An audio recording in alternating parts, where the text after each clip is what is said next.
pretty sure that Frederick Richardson isn't a name that most of us would be familiar with, and yet he was among the most successful American children's illustrators of the Golden Age. He was born in Chicago in 1862, and in his youth he studied at both the St. Louis School of Fine Art and the Académie Julian in Paris. Once he'd finished his own education, he went straight into 7 years of teaching at the Chicago Art Institute. In 1893, he started work as a newspaper illustrator for the Chicago Daily News, and he continued to do so up to the turn of the century.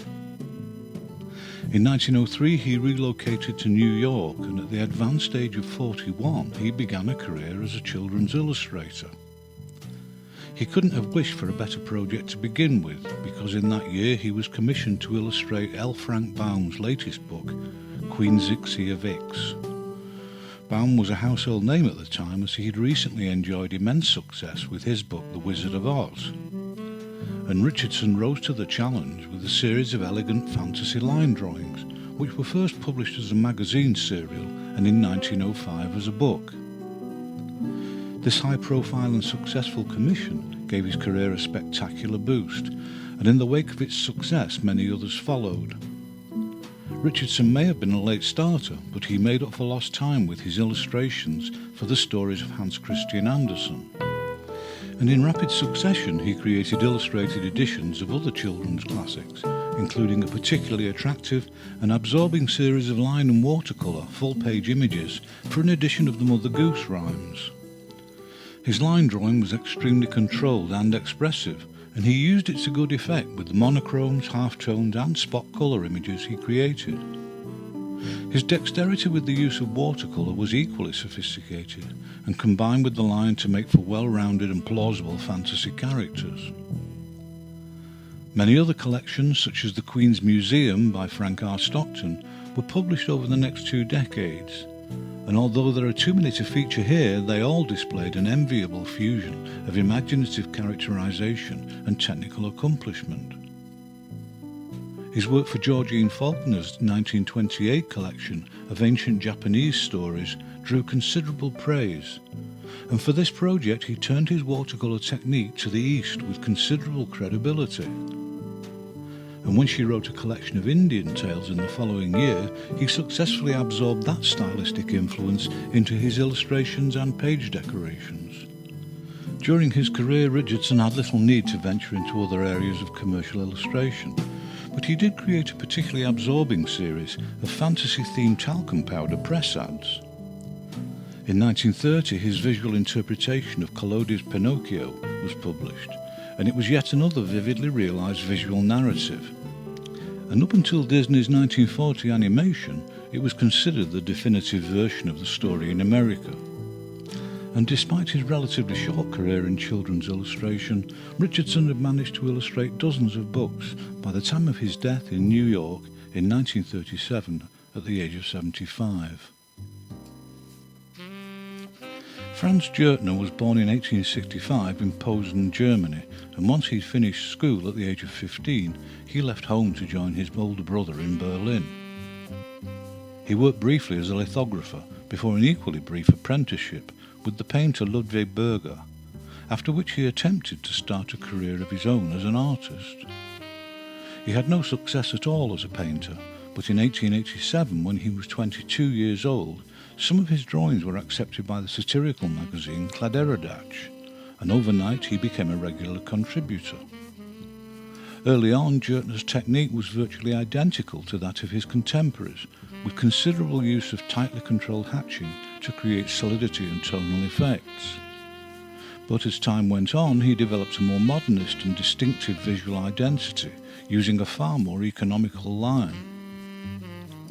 His work for Kladderadatsch came to the attention of the 2 most prominent humour magazines of the time, Fliegende and its rival Lustige Blätter, and they too commissioned him frequently.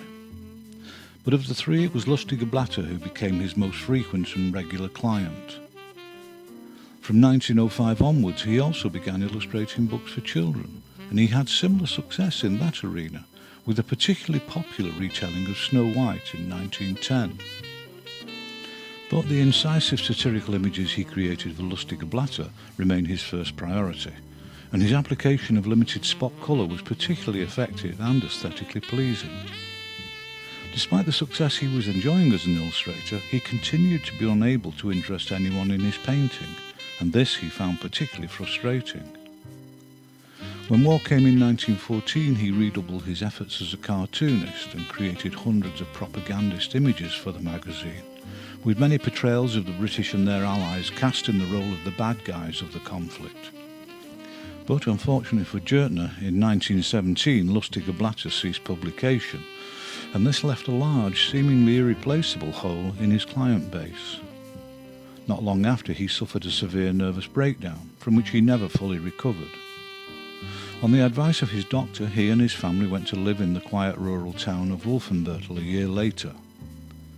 From there he continued to create occasional illustrations, usually for children, but with Lustiger Blätter gone, he had no home for his barbed satire, and the volume dwindled rapidly to nothing. He did continue to paint though, but never had any success with it, up to his death in 1926 at the age of 61. There's so little information about American illustrator R. John Holmgren, I can't even tell you what the initial R stands for.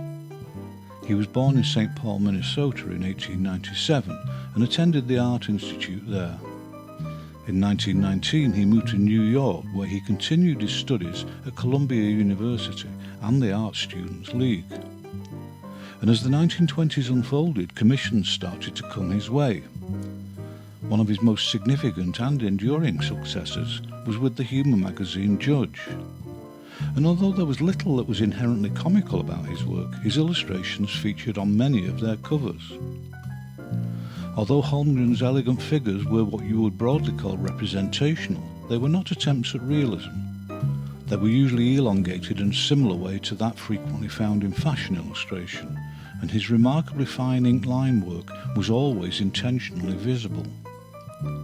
But perhaps most significantly, he worked in luminous washes of watercolour, which demanded a more spontaneous approach than his oil painting contemporaries were using.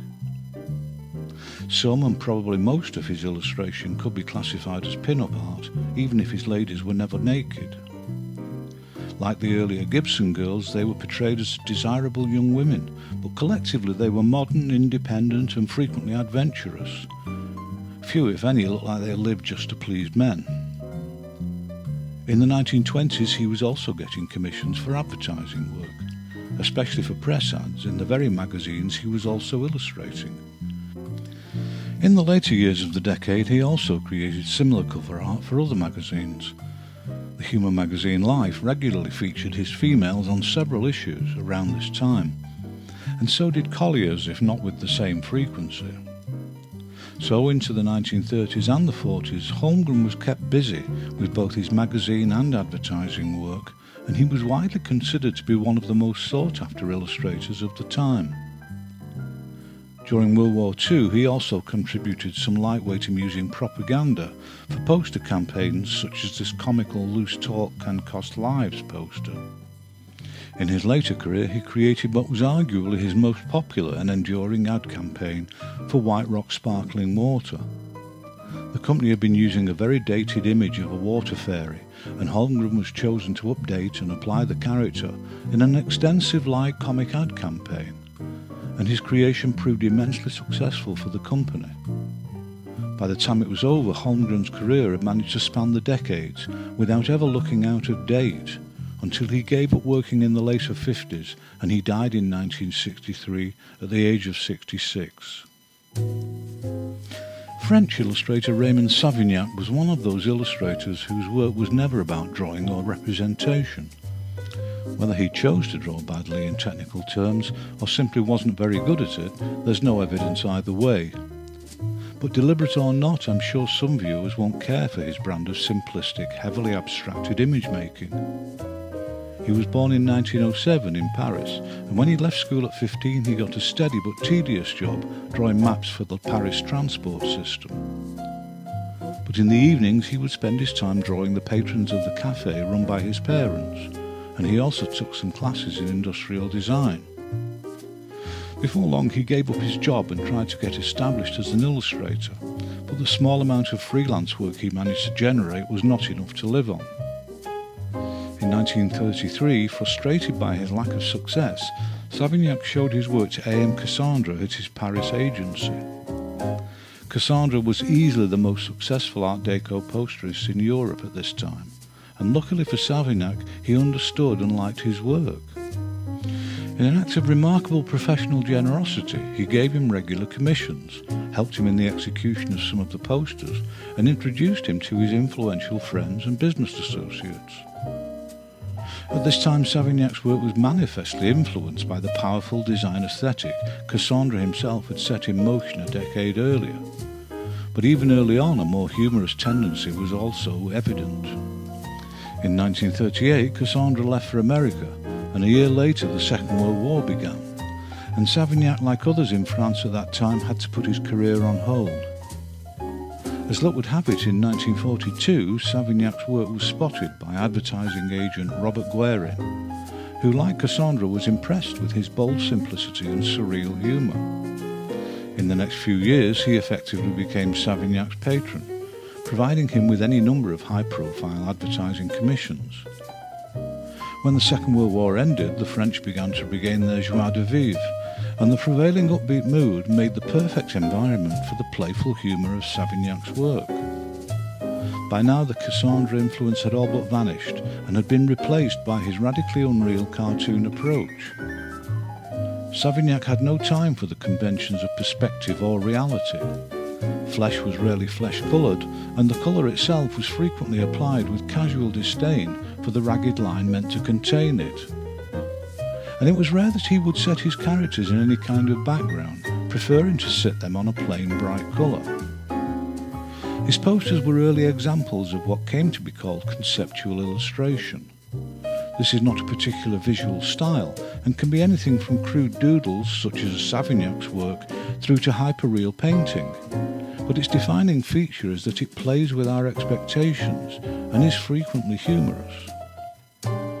Although his entry into illustration had been far from easy, Savignac was now a ubiquitous presence in France, and his posters dominated the walls and hoardings of French cities. In the 1970s, when photography was making life very difficult for more representational illustrators, the camera proved to be no match for the direct appeal of his brightly coloured graphic images, and he continued to be popular. In 1979, he left Paris and settled in the seaside town of Trouville in Normandy, and although he was in his 70s, he continued to accept commissions.